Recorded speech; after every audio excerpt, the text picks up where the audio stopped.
अवंतिका नाथ प्यारे भोलेनाथ के युगल चरणों में दास का बारंबार प्रणाम। जगत जननी जगदम्बा पराम्बा आदि शक्ति माँ अन्नपूर्णा के श्री चरणों में दास का बारंबार प्रणाम। अनंत अनंत बलवंत बीतराग संत श्रोमणी श्री हनुमंतलाल जी महाराज की श्री चरणों में दास का बारंबार प्रणाम। परमाराध्य प्रभु श्री राधा कृष्ण भगवान के युगल चरणों में दास का बारंबार प्रणाम। परम पूज्य प्रातः स्मरणीय सद्गुरुदेव भगवान के चरणों में बारंबार प्रणाम है। पूज्य माता पिता के चरणों में बारंबार प्रणाम। सभी संत ब्राह्मणों के वैष्णवों के चरणों में बारंबार प्रणाम। मंचस्थ विराजे हुए आचार्य बंधु संगीतज्ञ बंधु,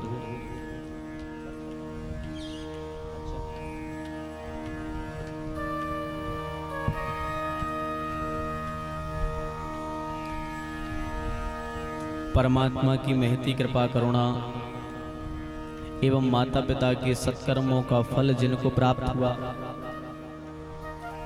और इस कथा के मुख्य यजमान बनने का जिनको लाभ प्राप्त हुआ है, ऐसे भगवान शिव की कृपा पात्र श्री मूलचंद विश्वकर्मा जी एवं उनकी गृह स्वामिनी जी, बड़े भैया श्री कमलेश विश्वकर्मा जी एवं उनकी गृह स्वामिनी, भैया दिनेश विश्वकर्मा जी एवं उनकी गृह स्वामिनी, भैया भूपेंद्र विश्वकर्मा जी एवं उनकी गृह स्वामिनी, भैया गगन विश्वकर्मा जी उनकी गृह स्वामिनी, नाना जी श्री भगवान दास विश्वकर्मा जी एवं उनकी गृह स्वामिनी, मामा श्री दुर्गेश विश्वकर्मा जी एवं उनकी गृह स्वामिनी, ब्रजेश विश्वकर्मा जी एवं उनकी गृह स्वामिनी, श्री निखिल विश्वकर्मा जी एवं उनकी गृह स्वामिनी एवं समस्त विश्वकर्मा परिवार, उनके सुहृद संबंधी स्नेही बंधु बांधव जन और सागर से पधारे हुए पाठक जी और आप सभी यत्र तत्र जगह से पधारे हुए ठाकुर जी की कथा के रस रसिक, आप सभी के लिए गोस्वामी तुलसीदास जी महाराज की एक चौपाई के द्वारा सी राममय सब जग जानी करहूं प्रणाम जोर जुग पानी, इस भावना से आपके हृदय में विराजे प्यारे भोलेनाथ के दर्शन करते हुए सभी को प्रणाम।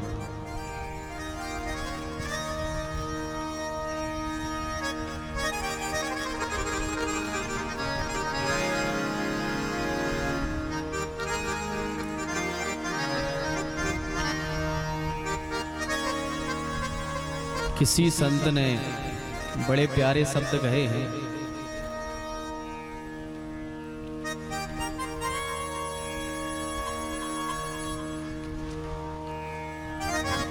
कहा है कि खोदत खोदत चूहा मर गयो, खोदत खोदत चूहा मर गयो, मौज करी सरपंगा ने, और सींचत सींचत माली मर गयो, मौज करी भौरंगा ने, जोड़त जोड़त मुंशी मर गयो और मौज करी खरचंगा ने, और सोचत सोचत दुनिया मर गई पर मौज करी सतसंगा ने।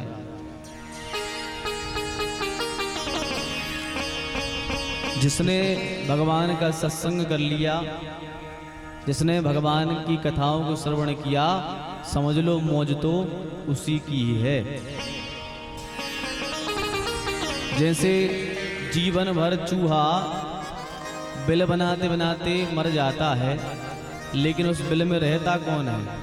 चूहा नहीं रह पाता, उस बिल में रहता है सर्प। सर्प जो है वो खुद अपने लिए घर नहीं बनाता कभी, वो चूहे के घर पर अधिकार जमा लेता है। ऐसे ही सींचत सींचत माली मर गयो। बेचारे माली ने बढ़िया बाग बगीचा लगाया, देखभाल करी फूलों की वृक्षों की, लेकिन मौज कौन करता है? भौरा आता है और पुष्पों के रस को लेकर के चला जाता है। ऐसे ही जोड़त जोड़त मुंशी मर गयो। मुंशी जी भी सेठ जी के धन को इकट्ठा करते हैं, जोड़ते रहते हैं, लेकिन मौज कौन करता है? मौज करी खरचंगा ने, मौज कोई और करता है। ऐसे ही सोचत सोचत दुनिया मर गई। दुनिया सोचती ही रहती है कि कहाँ सुख है कहाँ शांति है, पर मौज करी सत्संगा ने। मौज वे ही करते हैं जो सत्संग में आया करते हैं, उनकी ही मौज है। सत्संग सुनने वालों की ही मौज है। इसलिए आप सब बड़े सौभाग्यशाली हैं कि आप सब भगवान की कथा को श्रवण कर रहे हैं और जीवन में आनंद की प्राप्ति करने के लिए विराजे हैं। और भगवान की कथा और भगवान के नाम के अतिरिक्त कोई भी इस संसार में सच्ची वस्तु नहीं है, क्योंकि कहा है क्षत्रियान बिन विप्र ज्ञान बिन घर संतान बिना, देह प्राण बिन भोजन मान बिना, त्रिया कंठ बिन मठ महंत बिन, आरती शंख बिना, हाथ दान बिन देह प्राण बिन, भोजन मान बिना। और भजन बिना नर ऐसे जैसे अश्व लगाम बिना। ये मनुष्य तन कैसा है बिना भजन के? बोले जैसे बिना लगाम का घोड़ा।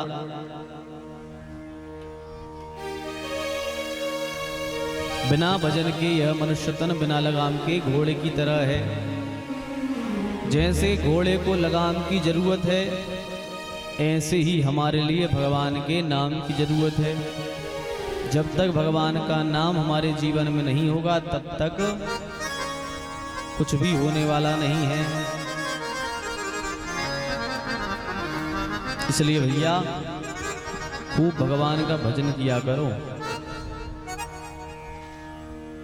कल की आपने कथा में श्रवण किया कि प्यारे भोलेनाथ का विवाह माता गौरा के साथ संपन्न हुआ। देखो भगवान शंकर जी के विवाह में और साधारण जनमानस के विवाह में कितना फर्क है। शंकर जी के विवाह के पहले हुआ विवाद। शंकर जी के विवाह के पहले हुआ क्या? विवाद। और जैसे विवाह हो गया फिर क्या हुआ? संवाद। और अपने विवाहों में ये इससे विपरीत होता है। अपने शादी विवाह में पहले होते हैं संवाद, और जैसे ही हो जाती है शादी तो फिर हो जाती है पूरी बर्बादी। तो शंकर जी के विवाह के पहले विवाद हुए, बाद में हुआ संवाद। और अपन सबकी शादी में पहले होते हैं संवाद, फिर होते हैं विवाद। होता है ऐसा कि नहीं? जब नए नए लड़के की शादी पक्की होनी हो तो बढ़िया दोनों परिवार में कितनी प्रीति रहा करती है। शादी के पहले दामाद की भी बहुत पूछ होती है, और शादी के पहले बहू रानी की भी बहुत पूछ होती है। सासू माँ बहू रानी को फोन लगाएंगी तो बड़े अच्छे से कहेंगे, बेटा कैसी हो, खाना खा लिया। 2 टाइम 4 टाइम फोन लगाएंगी बहू को, बहू का हालचाल लेगी। और जैसी शादी हो जाती तो सब विपरीत हो जाता है।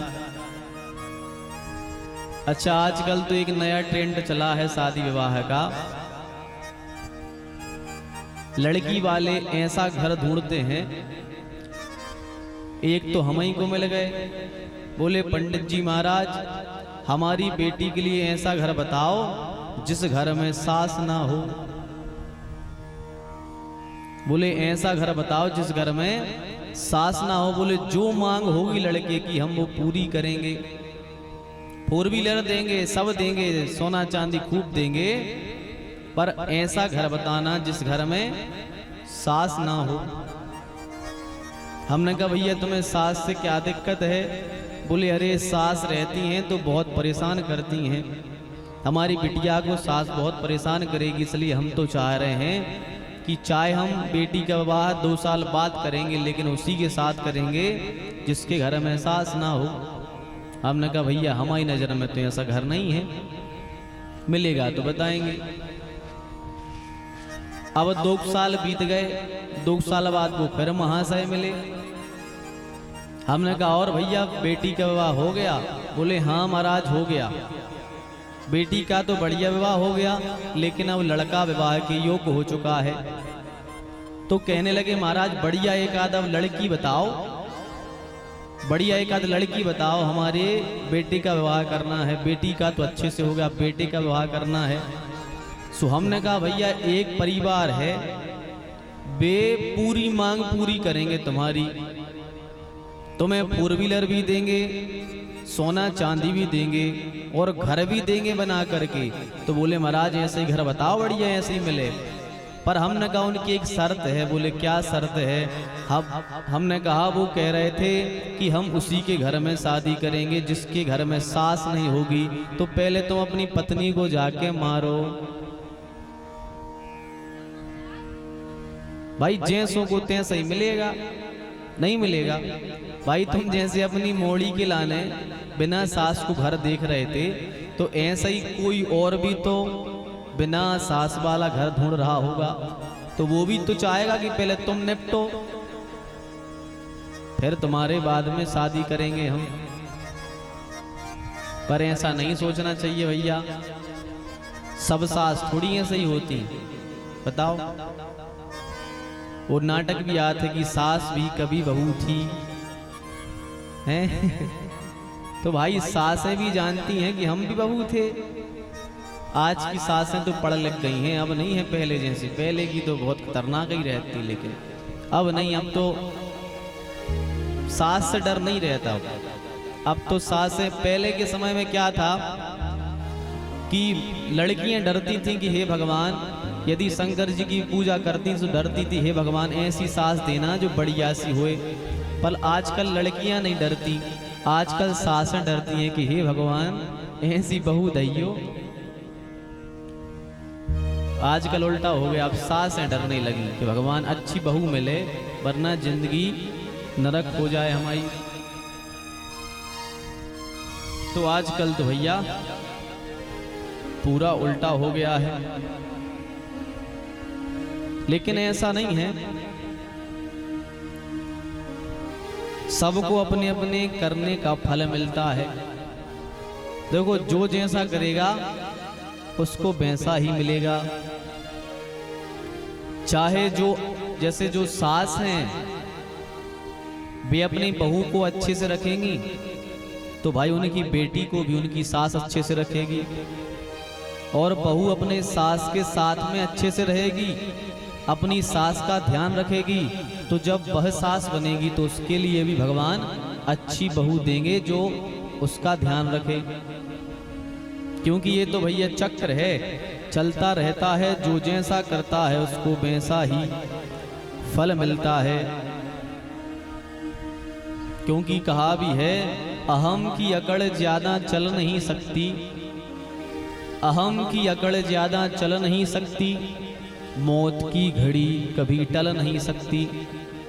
और लूट कर दौलत भले ही जमाला कर लो, लूट कर दौलत भले ही जमा कर लो, पर पाप की कमाई कभी फल नहीं सकती।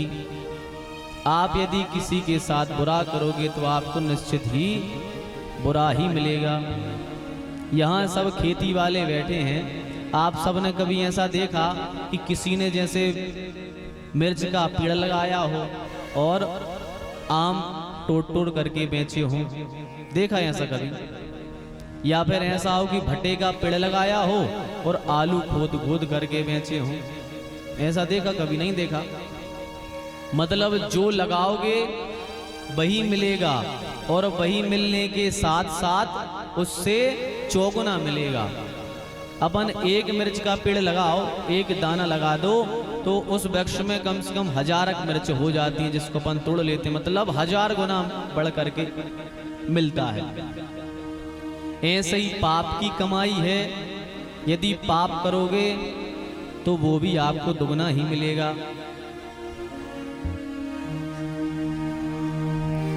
यदि अच्छा करोगे तो अच्छा मिलेगा दुगना, और यदि बुरा करोगे तो बुरा भी आपको उससे दुगना मिलेगा। यदि बहुएं अपने सास से जबान लगा करके बात करेंगी, यदि बहुएं सास से जबान लड़ा करके बात करेंगी, तो उनकी बहुएं आकर के यदि सांप जैसी थुतरी ना कुचरे तो कहना हाँ भाई पूरा मैं ब्याज से मिलेगा। जो बच्चे अपने माता पिता का कहा नहीं मानते, माता पिता से जबान लड़ाते हैं, उनके बच्चे यदि